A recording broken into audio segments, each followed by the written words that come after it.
बहुत बहुत स्वागत है बच्चों माध्यमिक शिक्षा विभाग के इस ऑनलाइन शिक्षण व्यवस्था में।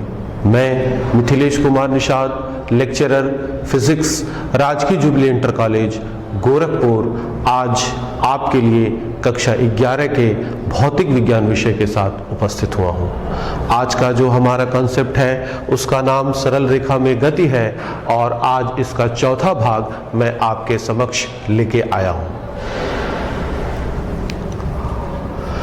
बच्चों, आज जो हमें अध्ययन का जो विषय वस्तु है जिस पे आज चर्चा होनी है उसको देख लीजिए। सबसे पहले हम बात करेंगे औसत त्वरण के बारे में, फिर बात होगी तात्क्षणिक त्वरण के बारे में, फिर वीटी ग्राफ के द्वारा त्वरण का निर्धारण किया जाएगा, फिर एक्सटी ग्राफ के द्वारा भी त्वरण का निर्धारण होगा, फिर एक समान त्वरण से गतिमान वस्तु का वीटी ग्राफ की विवेचना की जाएगी, कुछ क्वेश्चंस भी किए जाएंगे और अंत में आपको गृह कार्य दिया जाएगा।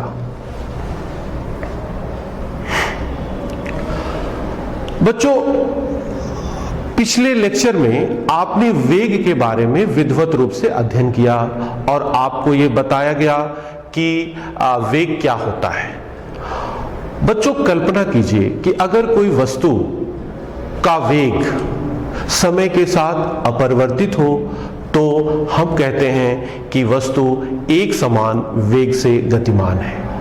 परंतु यदि किसी वस्तु का वेग समय के साथ लगातार परिवर्तित हो रहा हो तो हम कहते हैं कि वस्तु में त्वरण उत्पन्न हो गया है।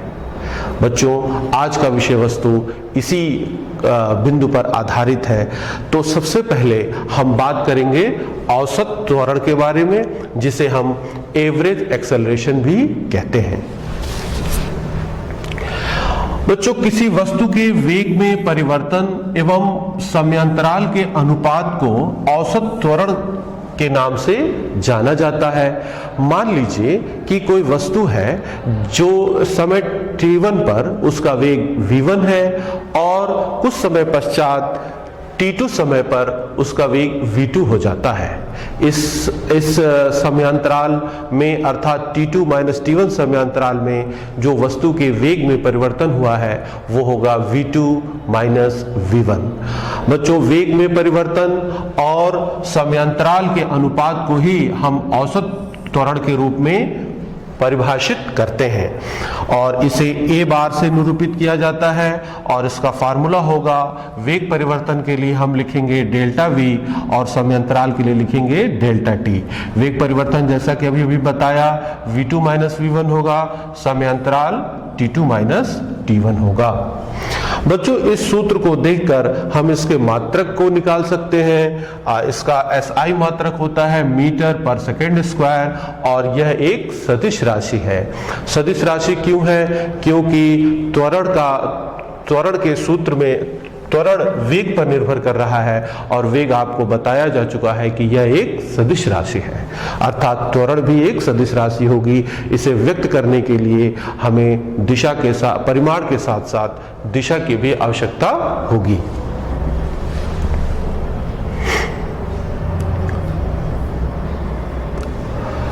बच्चों, औसत त्वरण जिस समयांतराल के लिए हम परिभाषित करते हैं उस समयांतराल तो औसत त्वरण के द्वारा हमें ये नहीं पता चल पाता कि उस समयांतराल में, दिए गए समयांतराल में के भिन्न भिन्न क्षणों पर वस्तु का वेग परिवर्तन का दर क्या है।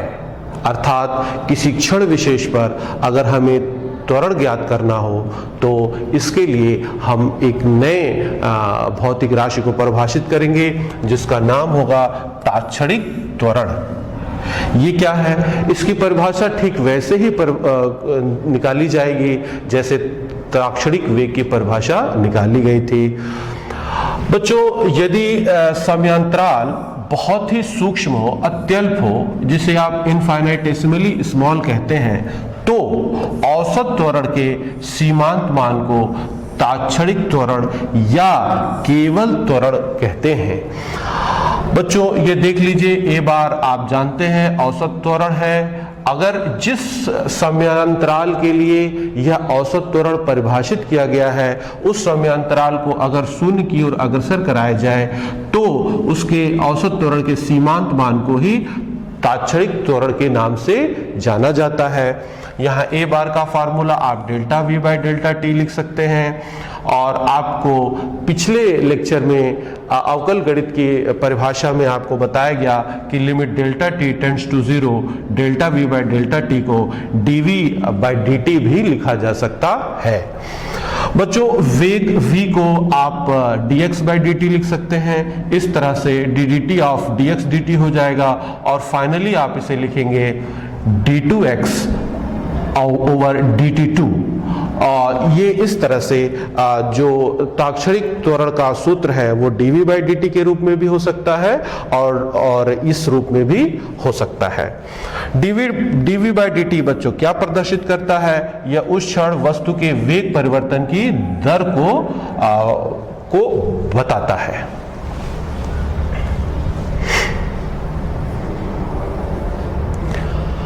अब हम वीटी ग्राफ के द्वारा त्वरण का निर्धारण करेंगे। आपके सम्मुख बच्चों एक ग्राफ दिखाया गया है जिसमें एक्स एक्सिस है, एक्स एक्सिस पर समय खींचा गया है, वाई एक्सिस पर वेग है। मान लीजिए कि हमारे पास एक वक्र मिला है, ये वक्र ही यहाँ पर वीटी ग्राफ है। इस वक्र पे बच्चों हम दो बिंदु चुन लेते हैं, बिंदु P और बिंदु Q। बिंदु P से हम समय अक्ष और वेग अक्ष पर लंब गिराते हैं, जिससे बिंदु P के सापेक्ष हमें समय का मान t प्राप्त होता है, बिंदु P के सापेक्ष वेग का मान v प्राप्त होता है। बिंदु Q के से भी समय अक्ष और वेग अक्ष पर लंब गिराएंगे तो बिंदु Q के सापेक्ष समय होगा t प्लस डेल्टा टी और वेग होगा v प्लस डेल्टा v। अब बिंदु P से जाने वाली रेखा को थोड़ा आगे की तरफ प्रोसीड करेंगे, यह बिंदु R पर मिलेगा। यहां पर देख लीजिए बिंदु R पर 90 डिग्री का कोण बनेगा। अब आप बिंदु P और बिंदु Q को एक दूसरे से मिला दीजिए। इस प्रकार आप देख रहे हैं बच्चों कि आपको एक सरल रेखा PQ मिल रही है। इस सरल रेखा PQ का आप झुकाव देख लीजिए, एक्स एक्सिस की धनात्मक दिशा जिस पर कि समय ड्रॉ किया गया है, मान लीजिए यह झुकाव अल्फा है। इस प्रकार से हमारे पास एक त्रिभुज बन जाता है QPR। इस त्रिभुज में जो QR की वैल्यू है आप चित्र के अनुसार देख सकते हैं, ये होगा डेल्टा V और PR की वैल्यू होगी डेल्टा T। अगर हम इस सरल रेखा PQ का ढाल ज्ञात करें तो ढाल का सूत्र होगा tan अल्फा, जहां अल्फा क्या है? झुकाव है। तो P तथा Q को मिलाने वाली सरल रेखा का ढाल tan अल्फा होगा, और इस tan अल्फा का जो फार्मूला होगा वो लंब बटे आधार होगा। लंब देखिए डेल्टा V है और आधार डेल्टा T है। इस तरह से delta V by delta T हमें मिल जाता है। और अभी अभी आपको बताया गया कि ये delta V by delta T P तथा Q के बीच का औसत त्वरण ही तो है। तो इस कैलकुलेशन को करने के बाद हम एक नतीजे पे पहुंचे हैं। नतीजा ये है, इसे ध्यान से सुनिए। मान लीजिए कि आपके पास कोई वीटी ग्राफ मिला हुआ है। वीटी ग्राफ पर कोई दो बिंदु आप चुन लीजिए, उन दो बिंदुओं को मिलाइए जिससे आपको एक सरल रेखा प्राप्त होगी। उस सरल रेखा का ढाल ज्ञात कीजिए। ढाल का जो मान आपको प्राप्त होगा वही उन दो बिंदुओं के बीच का औसत त्वरण होगा। परंतु बच्चों अगर कोई व्यक्ति यह चाहे कि औसत त्वरण का मान बिंदु P और Q के बीच में न निकाल करके वो किसी बिंदु विशेष पर त्वरण का मान ज्ञात करना चाहे तो उसे क्या करना पड़ेगा? मान लीजिए कि हम बिंदु P पर त्वरण का मान ज्ञात करना चाहते हैं, तो हमें इस बिंदु Q को धीरे धीरे वक्र के अनुदिश बिंदु P की ओर अग्रसर कराना होगा। जैसे हम ये काम करेंगे डेल्टा T का मान शून्य की ओर अग्रसर होगा और डेल्टा V का मान भी शून्य की ओर अग्रसर होगा। आइए देखें, तो मान लीजिए बिंदु Q यहां आ जाता है मान लीजिए यहां आ जाता है। तो जैसे जैसे बिंदु Q वक्र के अनुदिश P की ओर बढ़ता जा रहा है, जो सरल रेखा PQ था उसका ढाल भी लगातार परिवर्तित होता जा रहा है और अंततोगत्वा यह सरल रेखा PQ बिंदु P पर एक स्पर्श रेखा बन जाएगा, जैसा कि आपको अगले चित्र में दिखाया जा रहा है।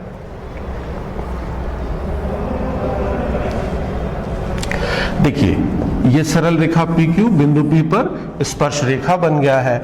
अब इस स्पर्श रेखा का झुकाव मान लीजिए एक्स एक्सिस की धनात्मक दिशा से थीटा है, और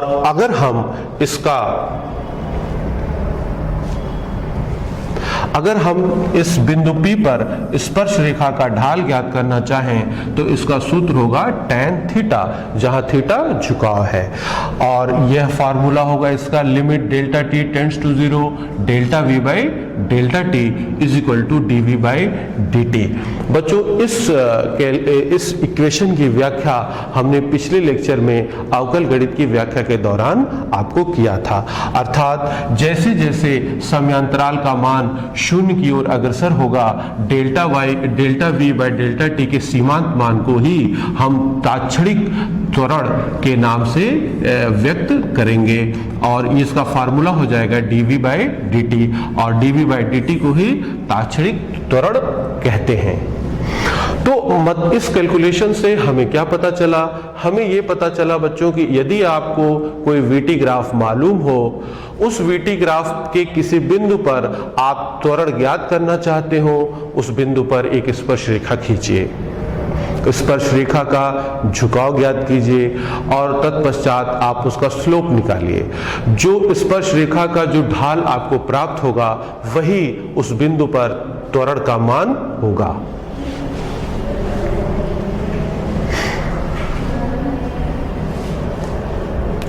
अब हम बात करेंगे xt ग्राफ के द्वारा त्वरण का निर्धारण। इसको हम सबसे पहला हिस्सा देखिए, जब त्वरण धनात्मक है। यहां पर एक ग्राफ बना हुआ है, इस ग्राफ में x एक्सिस पर समय ड्रॉ किया गया है, y एक्सिस पर वस्तु की स्थिति ड्रॉ की गई है, और आपको एक xt ग्राफ इस प्रकार से मिला है। ये ग्राफ आपको उस स्थिति में मिलेगा जब त्वरण धनात्मक होगा। इसको जरा सा इसका हम विश्लेषण देख लेते हैं। बच्चों इस वक्र पे आप 3 बिंदु चुन लीजिए, बिंदु 1, बिंदु 2 और बिंदु 3। बिंदु 1 पर आप स्पर्श रेखा खींचिए। आप देख रहे हैं बिंदु 1 पर खींची गई स्पर्श रेखा का ढाल ऋणात्मक है। बिंदु 2 पर स्पर्श रेखा खींचिए, बिंदु 2 पर खींची गई स्पर्श रेखा का ढाल 0 है, और बिंदु 3 पर भी आप स्पर्श रेखा खींचिए। आप पा रहे हैं कि बिंदु 3 पर खींची गई स्पर्श रेखा का ढाल धनात्मक है। तो और आपको यह भी बताया गया है कि xt ग्राफ के किसी बिंदु पर खींची गई स्पर्श रेखा का ढाल वेग को व्यक्त करता है। इसका मतलब यह हुआ कि यहां पर वेग ऋणात्मक है, यहां पर वेग 0 है, और यहां पर वेग धनात्मक है। तो अगर आप ध्यान दें बच्चों, तो जैसे जैसे समय बढ़ रहा है वस्तु का वेग इस वक्र के अनुदिश भी बढ़ता चला जा रहा है। तो हम लिख सकते हैं कि dd t of dx dt is greater than 0। यह तभी संभव है जब dx dt का रेट ऑफ चेंज पॉजिटिव हो। इसका मतलब, और इसी को तो बच्चों हम त्वरण के नाम से भी जानते हैं, यही इसका मतलब ये हुआ कि त्वरण यहां पर धनात्मक होगा। इसकी एक और पहचान देख लीजिए, अगर xt ग्राफ ऊपर की ओर वक्रित हो तो आप सहज कह सकते हैं कि त्वरण का मान धनात्मक होगा।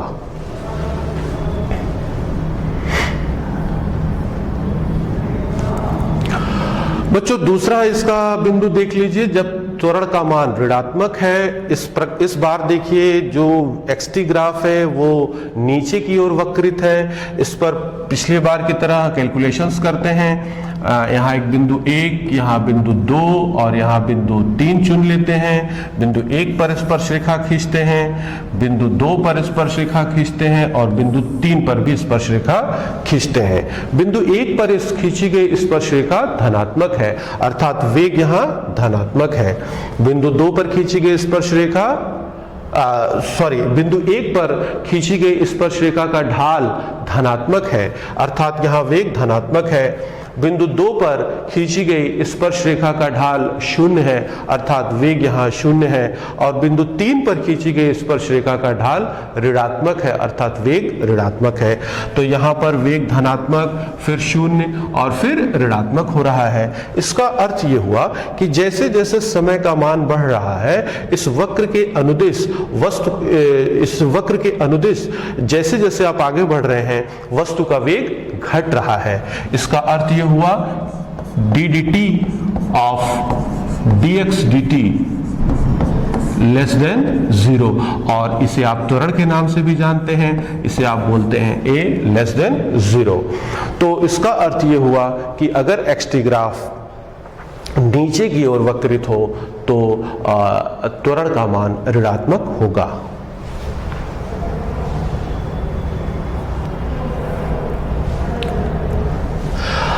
अब तीसरी स्थिति देख लीजिए, त्वरण का मान 0 हो। इसमें भी हम 3 बिंदु चुन लेते हैं, 1, 2 और फिर 3। इन तीनों बिंदुओं पर अगर हम स्पर्श रेखाएं खींचें और उनके ढाल ज्ञात करें तो आप पाते हैं कि उनके ढाल में कोई परिवर्तन नहीं हो रहा है। इसका मतलब यह हुआ कि बिंदु 1 पर, बिंदु 2 पर और बिंदु 3 पर वेग के मान में कोई परिवर्तन नहीं हो रहा है। इसका अर्थ यह हुआ कि जैसे जैसे समय बढ़ रहा है, इन बिंदुओं पर वेग के मान में कोई समय के साथ कोई परिवर्तन नहीं हो रहा। तो आप लिख सकते हैं d dt of dx dt is equal to 0, अर्थात एक्सेलरेशन की वैल्यू 0। तो xt ग्राफ अगर आपको एक सरल रेखा प्राप्त हो बच्चों, तो आप कह सकते हैं कि इसमें वस्तु का त्वरण का मान 0 होगा।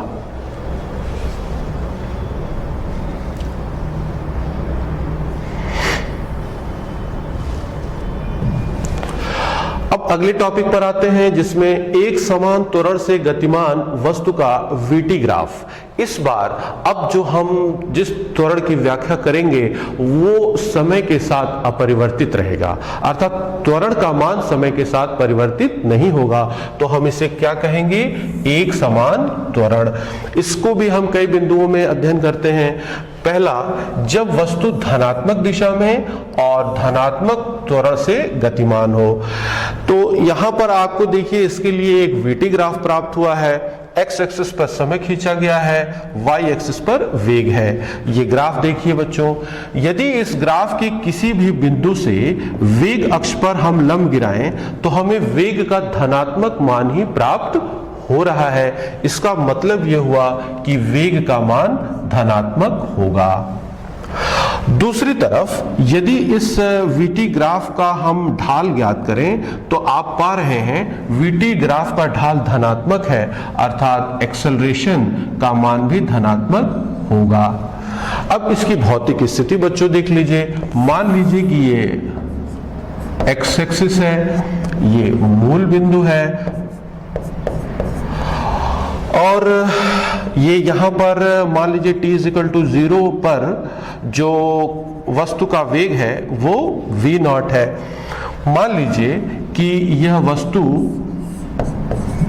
इस वस्तु के स्थान पे कोई कार है जो t = 0 पर उसका वेग v0 है और यह वस्तु यदि इसका वेग धनात्मक है, इसका अर्थ यह हुआ कि x एक्सिस के इसकी दिशा, इसके वेग की दिशा x एक्सिस के धनात्मक दिशा की ओर है और इसमें जो त्वरण उत्पन्न हुआ है वो भी x एक्सिस के धनात्मक दिशा में ही है।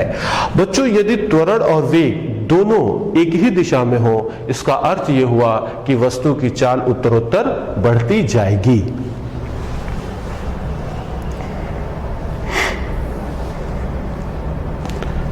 दूसरी स्थिति देखिए, जब वस्तु धनात्मक दिशा में परंतु ऋणात्मक त्वरण से गतिमान हो। आप ये ग्राफ देख लीजिए, यहाँ पर आप मान लीजिए कि वस्तु का वेग v0 है t = 0 पर। यदि इस vt वक्र के किसी भी बिंदु से वेग अक्ष पर लंब गिराएं तो हमें वेग का धनात्मक मान ही प्राप्त हो रहा है।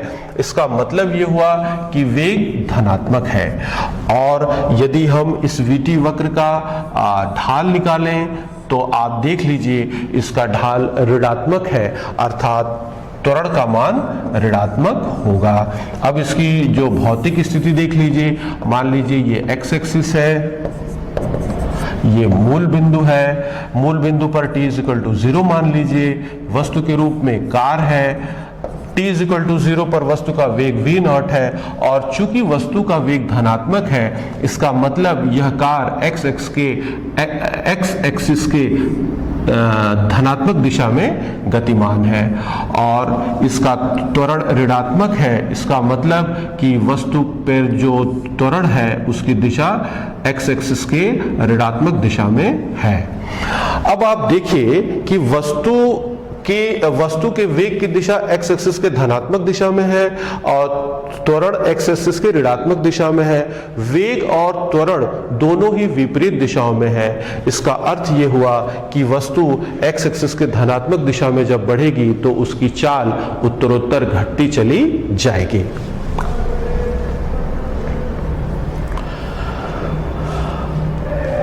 तीसरी स्थिति देखिए, जब वस्तु ऋणात्मक दिशा में ऋणात्मक त्वरण से गतिमान है। ये आप देखिए x एक्सिस है, इस पर समय खींचा गया है, ये y एक्सिस है, ये वेग की धनात्मक दिशा है और ये वेग की ऋणात्मक दिशा है।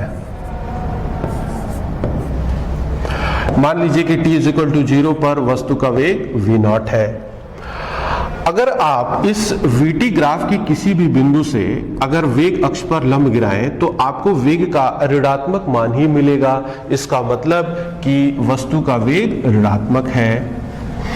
और यदि इस vt वक्र का हम ढाल ज्ञात करें तो आप पाएंगे कि यह ऋणात्मक है, अर्थात इसके लिए त्वरण भी ऋणात्मक होगा। इसकी भौतिक स्थिति देख लीजिए, ये मान लीजिए x एक्सिस है, ये मूल बिंदु है, मूल बिंदु पर मान लीजिए t = 0 है, वस्तु के रूप में कार है, मूल बिंदु पर वस्तु का वेग v0 है, परंतु इस वस्तु के वेग की दिशा x एक्सिस के ऋणात्मक दिशा में है। इस दिशा में इसका वेग है और x एक्सिस के ऋणात्मक दिशा में ही इसमें त्वरण भी है। और चूंकि वेग और त्वरण दोनों ही एक ही दिशा में है, अर्थात जब यह कार x एक्सिस के ऋणात्मक दिशा में बढ़ेगी तो इसकी चाल उत्तरोत्तर बढ़ती चली जाएगी।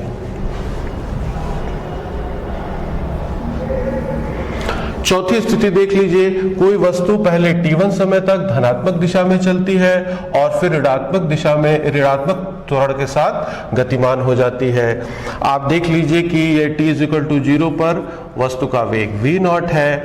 इसको हम दो हिस्से में देखेंगे, t = 0 से लेकर के t1 के बीच में।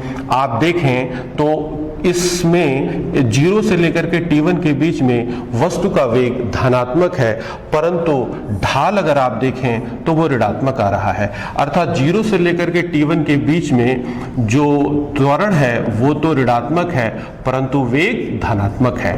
ये हिस्सा हो गया। लेकिन t1 के बाद वस्तु का वेग ऋणात्मक हो जाता है, क्योंकि इस vt ग्राफ से अगर हम वेग अक्ष पर लंब गिराएं तो हमें ऋणात्मक मान प्राप्त हो रहा है। लेकिन इस vt वक्र का ढाल अभी भी ऋणात्मक है, यानी t1 के बाद वस्तु का वेग तो ऋणात्मक हो जाता है लेकिन त्वरण अभी भी ऋणात्मक ही रहता है। ऐसी स्थिति, इसके भौतिक स्थिति बच्चों देख लीजिए। मान लीजिए ये x एक्सिस है, ये मूल बिंदु है, ये -x है, ये मान लीजिए t1 है। मूल बिंदु पर मान लीजिए t = 0 मान लिया गया है। यहाँ पर वस्तु का वेग v0 है, वस्तु x एक्सिस के धनात्मक दिशा में गतिमान है और इस पे इसके त्वरण की दिशा x एक्सिस के ऋणात्मक दिशा में है। इस तरह से वस्तु t1 समय तक अपना t1 समय तक गति करता है। इस दौरान वस्तु की चाल निरंतर घटती चली जाती है।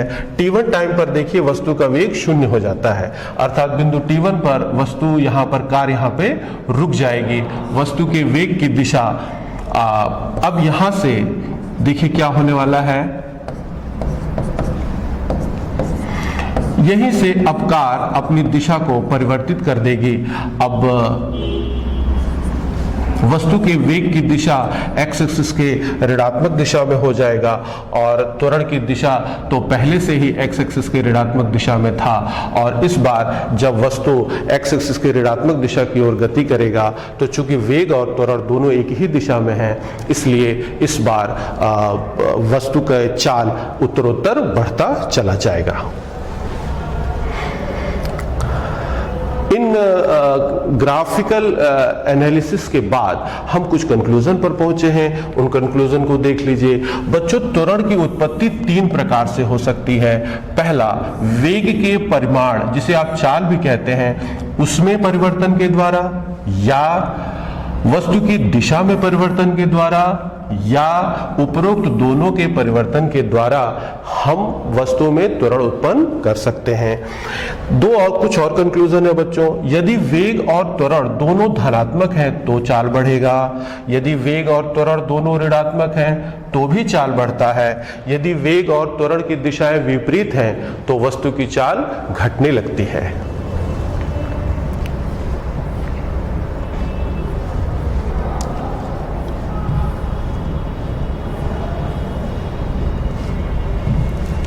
बच्चों, अब एक क्वेश्चन देख लेते हैं। किसी कण की एक विमीय सरल आवर्त गति के लिए एक्सटी ग्राफ दिखाया गया है, जो समय t = 0.3 second, t = 1.2 second, t = -1.2 second पर कण की स्थिति, वेग और त्वरण के चिन्ह ज्ञात करने हैं। मैं t = 1.2 सेकेंड पर कण की स्थिति, वेग और त्वरण के चिन्ह ज्ञात करके बताऊंगा, बाकी 3 हिस्से आपको स्वयं करने होंगे। मान लीजिए ये 1 सेकेंड है, ये 2 सेकेंड है, 1.2 सेकेंड यहीं पर कहीं होगा, ये बिंदु यहां पर होगा। इस बिंदु से स्थिति अक्ष पर अगर आप लंब गिराएं तो स्थिति का मान आपको धनात्मक प्राप्त होता है, और इस बिंदु पर अगर आप स्पर्श रेखा खींचें तो ये स्पर्श रेखा का ढाल धनात्मक है, अर्थात वेग भी धनात्मक होगा।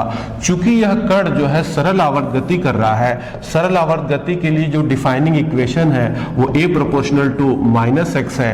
इस प्रकार से आप लिख सकते हैं कि एक्सेलरेशन a की वैल्यू <0 होगी, क्योंकि x का मान धनात्मक है तो a ऋणात्मक हो जाएगा। दूसरा एक और तरीका है बच्चों, अगर आप देखें तो 1 सेकंड से 2 सेकंड के बीच में जो xt ग्राफ है वो नीचे की तरफ वक्रित है, और नीचे की तरफ वक्रित ग्राफ के लिए त्वरण हम ऋणात्मक आपको पहले ही व्याख्या में दिखा चुके हैं।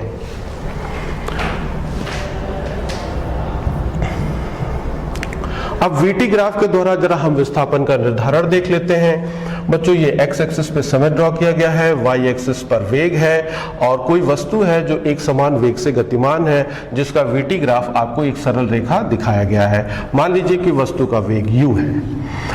बच्चों, बिंदु A के सापेक्ष वस्तु का वेग u है और समय 0 है। बिंदु B के सापेक्ष भी वस्तु का वेग u है, जबकि समय मान लीजिए t है। अगर आप देखें तो ये जो VT वक्र आपको मिल रहा है और ये जो समय अक्ष मिल रहा है, इन दोनों के बीच जो घिरा क्षेत्रफल है वह आयत का निर्माण कर रहा है। यदि इस आयत OABC का क्षेत्रफल ज्ञात करें तो आप लिख सकते हैं AB × OB, जहां AB की वैल्यू t के बराबर होगी, जहां AB × OA, जहां OA की वैल्यू u होगी और AB की वैल्यू t के बराबर होगी। यदि वेग में समयांतराल का हम गुणा करें तो बच्चों हमें विस्थापन ही प्राप्त होता है। इससे हमें पता चलता है कि VT ग्राफ और समय अक्ष के बीच जो घिरा हुआ क्षेत्रफल है वो वस्तु के विस्थापन को व्यक्त करता है। अंत में आते हैं बच्चों गृह कार्य पे। दिखाए गए ग्राफ के लिए किसी उचित भौतिक स्थिति का सुझाव दीजिए। यहाँ पर आपको VT वक्र दिखाया गया है, यहाँ पर आपको AT वक्र दिखाया गया है। ये दोनों वक्रों को ध्यान से देखिए और उचित भौतिक स्थिति के बारे में आप यहाँ बताइए। बच्चों, मुझे पूरा विश्वास है कि आज के लेक्चर से आप लाभान्वित हुए होंगे। धन्यवाद।